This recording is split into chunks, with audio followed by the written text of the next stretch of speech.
महाभारत भाग 5. धृतराष्ट्र, पांडू आणि विदुरांचे बालपण. नमस्कार मित्रांनो, मी रविराज. मागील भागात आपण ऐकलं आहे व्यासदेवांच्या आगमनाबद्दल आणि कुरुवंशाला मिळालेल्या 3 वारसांबद्दल. आज आपण या तिघां भावांचे बालपण आणि त्यांच्या जीवनातील महत्त्वाच्या घटनांबद्दल जाणून घेऊया. हस्तिनापुरात आनंदाचं वातावरण होतं. राजवाड्यात 3 बाळांच्या रडण्याचा आवाज घुमत होता. धृतराष्ट्र, पांडू आणि विदुर यांचा जन्म झाल्यानंतर सर्वांना असं वाटलं की कुरुवंशाचं भविष्य आता सुरक्षित आहे. भीष्माने आता या तिघांच्या संगोपनाची जिम्मेदारी स्वतःवर घेतली. त्याने सर्वप्रथम ज्योतिषांना बोलावून त्यांचे भविष्य जाणून घेतले होते. ज्योतिषी म्हणाले, महाराज, धृतराष्ट्र जन्मतःच अंध आहे, पण त्याच्यात अप्रतिम शक्ती आहे. पांडू एक अत्यंत पराक्रमी आणि ज्ञानप्रिय राजा होईल. आणि विदुर म्हणजे साक्षात धर्मदेवाचा अवतारच आहे. त्याचे ज्ञान अतुलनीय असेल.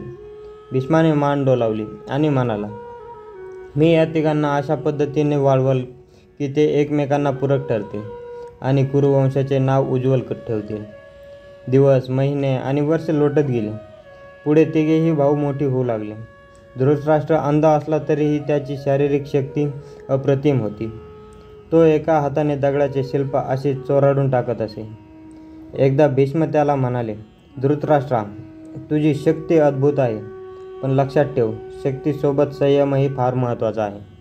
धृतराष्ट्र म्हणाला, काका, मी समजू शकतो, पण कधीकधी मला वाटते की माझे अंधत्व माझ्या मार्गात येईल. भीष्माने त्याच्या खांद्यावर हात ठेवून म्हणाले, पुत्र, दृष्टी फक्त डोळ्याचीच नसते. तुझ्या मनाची दृष्टी तीक्ष्ण कर. तूच तुझ्या नशिबाचा शिल्पकार आहेस. दुसरीकडे पांडू हा धनुर्विद्येत पारंगत होत होता. एकदा पांडूने त्याचे डोळे बांधून नुसता पक्षाचा आवाज ऐकून बाण सोडला आणि तो नेमका पक्षाच्या डोळ्यावर लागला. भीष्म त्याच्याकडे पाहून म्हणाले, शाबास पांडू, तुझी एकाग्रता अद्भुत आहे. तू एक महान योद्धा होशील. पांडू विनम्रपणे म्हणाला, धन्यवाद काका, पण मला असे वाटते की एक चांगला राजा होण्यासाठी पक्षी युद्ध कौशल्य पुरेसे नाही. मला राज्यकारभाराचेही ज्ञान हवे आहे. भीष्म हसून म्हणाले, तुझे म्हणणे अगदी बरोबर आहे. उद्यापासून आपण राज्यकारभाराचेही पण धडे घेऊया. विदुर मात्र पुस्तकांमध्ये बुडालेला असायचा. त्याचे ज्ञान त्याच्या वयापेक्षा खूप जास्त होते. तो नेहमी नीतीच्या गोष्टी सांगत असे. एकदा तो धृतराष्ट्र आणि पांडूला म्हणाला, भावांनो, आपल्याला एकमेकांचा आधार व्हायला हवा. जसं एका रथाला 4 चाके असतात, तसे आपणही एकत्र राहिलो तर कुरुवंश अजिंक्य होईल.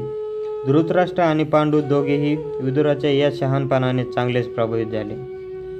भीष्म या तिघांकडे पाहून मनातल्या मनात विचार करत होता, हे तिघे एकत्र राहिले तर कुरुवंशाचा सूर्य कधीच मावळणार नाही. पण नियतीला काहीतरी वेगळंच मंजूर होतं. एके दिवशी दरबारात एक महत्त्वाचा निर्णय घ्यायचा होता. राज्याच्या पुढील राजा कोण होणार याचा हा निर्णय होता. भीष्म उभे राहिले आणि म्हणाले, धृतराष्ट्र हा ज्येष्ठ आहे, पण त्याचे अंधत्व त्याच्या मार्गात येऊ शकते. पांडू हा कनिष्ठ असला तरी त्याच्यात राजा होण्याचे सर्व गुण आहे. माझ्या मते पांडूला आपण राजा करावे. सभेत क्षणभर शांतता पसरली. धृतराष्ट्राच्या चेहऱ्यावर दुःख स्पष्ट दिसत होते. पांडू मात्र संकोचला होता. विदुर पुढे आला आणि म्हणाला, काका, आपला निर्णय योग्य आहे, पण मला वाटते की धृतराष्ट्र दादांनाही राज्यकारभारात सामील करावे. त्यांचा अनुभव आणि शहाणपणा राज्यासाठी उपयोगी ठरेल. भीष्माने मान डोलावली आणि म्हणाले, विदुरा, तुझे म्हणणे एकदम बरोबर आहे. धृतराष्ट्र युवराज म्हणून राज्यकारभारात मदत करेल आणि पांडू राजा म्हणून कारभार पाहिल. या निर्णयाने सर्वांचे समाधान झाले, पण धृतराष्ट्राच्या मनात मात्र एक छोटीशी खंत राहिली, जी पुढे मोठे रूप धारण करणार होती. मित्रांनो, पुढील भागात आपण ऐकणार आहोत पांडूच्या विवाहाबद्दल आणि त्याच्या जीवनातील एका दुर्दैवी घटनाबद्दल, जी संपूर्ण कुरुवंशाच्या इतिहासाला एक वेगळेच वळण देणार होते. तोपर्यंत नमस्कार. पुन्हा भेटूया पुढील भागात.